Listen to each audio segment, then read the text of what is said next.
Praise the lord. అందరికీ వందనాలు. ఈరోజు దేవుని వాక్యం అనే కార్యక్రమానికి మీకు అందరికీ ఆహ్వానం తెలియజేస్తున్నాను.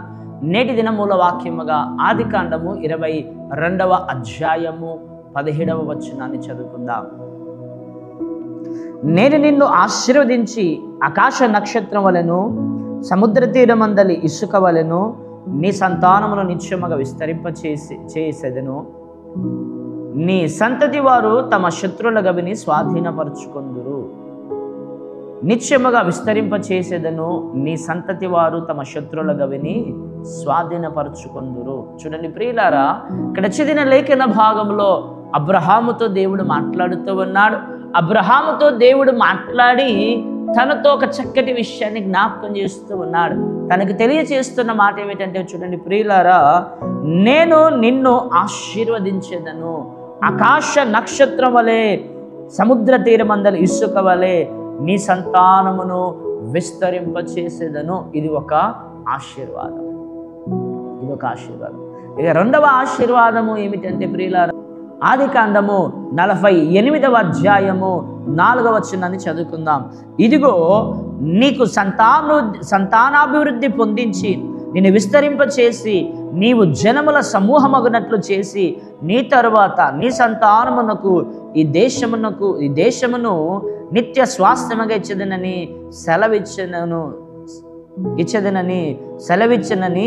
సెలవిచ్చెను. చూడండి ప్రియులారా, ఇక్కడ చదివిన లేఖన భాగంలో చక్కటి విషయాలు మనం చూస్తూ ఉన్నాం. ఇదిగో అబ్రహామా, నేను నిన్ను ఆశీర్వదించెదను. ఇది మొదటి వాగ్దానం, ఇది మొదటి ఆశీర్వాదం. దాని తర్వాత నీ సంతానమును విస్తరింపజేసి ఇదిగో ఒక దేశాన్ని నేను మీకు ఇవ్వబోతున్నాను. ఆ దేశము నువ్వు ఉండవు కానీ అది నీ సంతానానికి నేను ఇస్తాను. నిత్య స్వాస్థ్యముగా అది ఉండినట్లుగా నేను దానిని ఇవ్వబోతూ ఉన్నాను అనే విషయాన్ని అక్కడ లేఖనములో చాలా స్పష్టంగా తెలియజేసినట్లుగా ప్రియ దైవ జనాంగమా మనం చూస్తూ ఉన్నాం. అయితే ప్రియమైనటువంటి వారలారా, దేవుడు ఏ వాగ్దానం అయితే చేశాడో, దేవుడు ఏ ఆశీర్వాదాలు అయితే ఇచ్చాడో, దేవుడు ఏ మాట అయితే తెలియజేశాడో అవి వెంటనే ఆయనకి ఇవ్వలేదండి. ఇదిగో అబ్రహామా, నేను నిన్ను ఆశీర్వదించదనని సెలవిచ్చినటువంటి దేవాది దేవుడు ఆలస్యం చేశాడు అని వాక్యం సెలవిస్తుంది. చాలా ఆలస్యం చేసేసాడట. ఆ ఆలస్యంలో తన అనేక విధాలుగా పరీక్షలు పెట్టాడు. ఆ ఆలస్యంలో అనేకమైన పరీక్షలు అబ్రహాం ఎదుర్కోవాల్సి వచ్చింది. అబ్రహాముకు సంతానము కలగడానికి అనేకమైన పరీక్షలు తాను పొందాడు. ఆ పరీక్షలన్నీ జయించిన తర్వాత మరలా ఒక కుమారుని ఇచ్చిన తర్వాత కూడా మరలా పరీక్ష చేయబడుతూ ఉన్నాడు. చూడండి ప్రియులారా, ఆదికాండం 22వ అధ్యాయము 1వ వచనాన్ని చదువుకుందాం. ఆ సంగతులు జరిగిన తర్వాత దేవుడు అబ్రహామును పరిశోధించెను. చూడండి ప్రియులారా, ఒక వ్యక్తిని దేవుడు ఎంతగా పరీక్షిస్తున్నాడో, ఎంతగా పరిశోధిస్తున్నాడో మనం ఇక్కడ చూడగలుగుతున్నాం.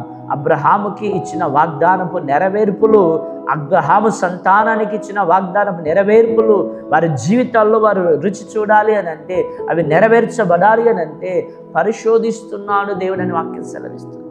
ఇదిగో అబ్రహామా, నీకున్నటువంటి ఏకైక కుమారుణ్ణి నాకు ఇచ్చేయని పరీక్ష చేశాడు. ప్రియులారా, పరిశోధిస్తున్నాడు. ఇస్తాడా ఇవ్వడాన్ని పరీక్షిస్తూ ఉన్నాడు. ఆ విధంగానే ప్రియమైనటువంటి వారులారా, నీ శత్రువుల గవిని నీవు నీ సంతానం స్వతంత్రించుకుంటారని ఏ వాగ్దానం అయితే చేశాడో ఆ వాగ్దానం నెరవేర్పులో కూడా ప్రియులారా, ఐగుప్తులో నుండి ఇజ్రాయేలు జనాంగము పాలు తేనెలు ప్రవహించే దేశానికి రావడానికి వాళ్ళు ఎన్నో పరీక్షలు ఎదుర్కొన్నారు. ఆ పరీక్షల్లో చాలా మంది మధ్యనే వారి జీవితాన్ని ముగించుకున్నారు. ఆ పరీక్షలో చాలా మంది త్రుటిల్లిపోయారు. ఆ పరీక్షలో చాలా మంది దైవ జనులకు వ్యతిరేకులై నాశనమైపోయారు. ఆత్మీయ యాత్రలో అనేకమైనటువంటి చేదు అనుభవాలు వాళ్ళు చూశారు. 40 సంవత్సరములు వారిని దేవుడు పరీక్ష చేస్తూ ఉన్నాడు. అబ్రహామును పరీక్ష చేస్తున్నాడు. యోబును పరీక్ష చేస్తూ ఉన్నాడు. యోబును నువ్వెంతైనా శోధించుకో. దైవ జనాంగమా, నీకున్న ఉద్యోగాన్ని బట్టి దేవుడు నిన్ను శోధిస్తున్నాడేమో, నీ అనారోగ్యాన్ని బట్టి శోధిస్తున్నాడేమో, నీ ఆత్మీయ స్థితిని బట్టి దేవుడు నిన్ను శోధిస్తున్నాడేమో. నీ స్వభావం ఎలా మారుతుందో అని పరీక్షల్లో ఉన్నావేమో.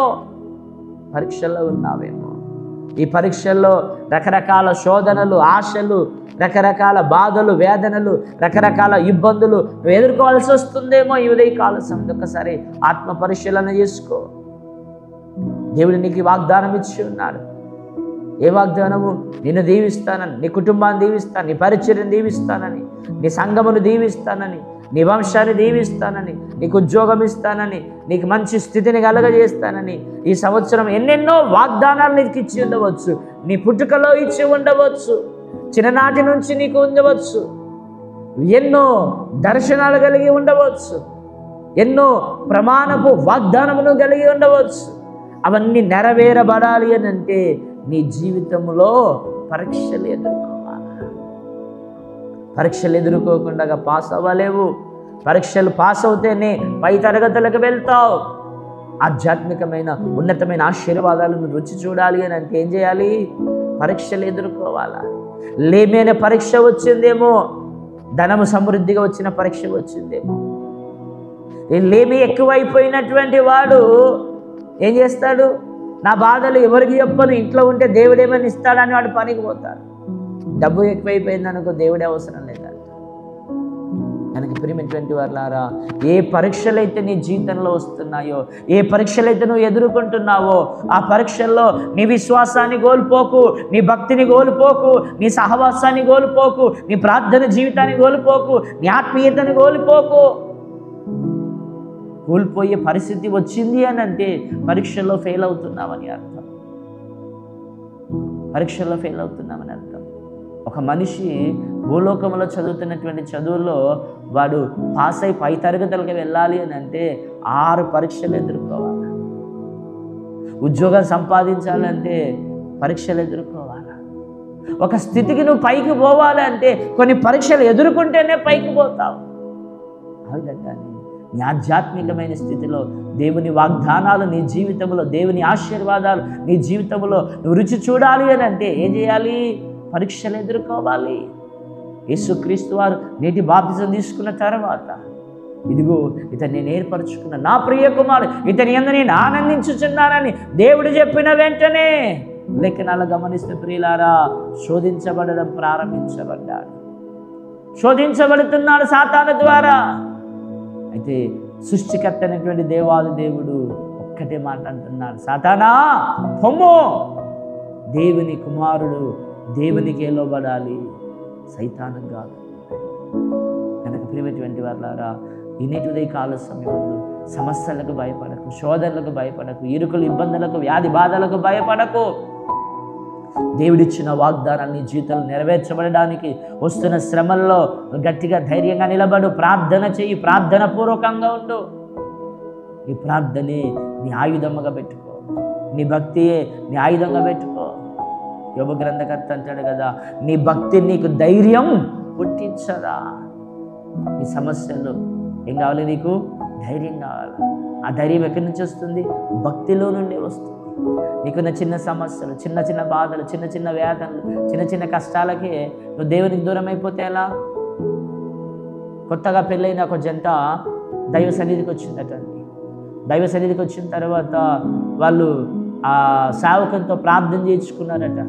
అయ్యా, మాకు చక్కటి కుమారుడు పుట్టాలి, చక్కటి కుమారుడు పుట్టాలి, దాని కొరకు మేము ఆశపడుతున్నాం, మా కొరకు ప్రార్థన చేయండి అని చెప్పారట.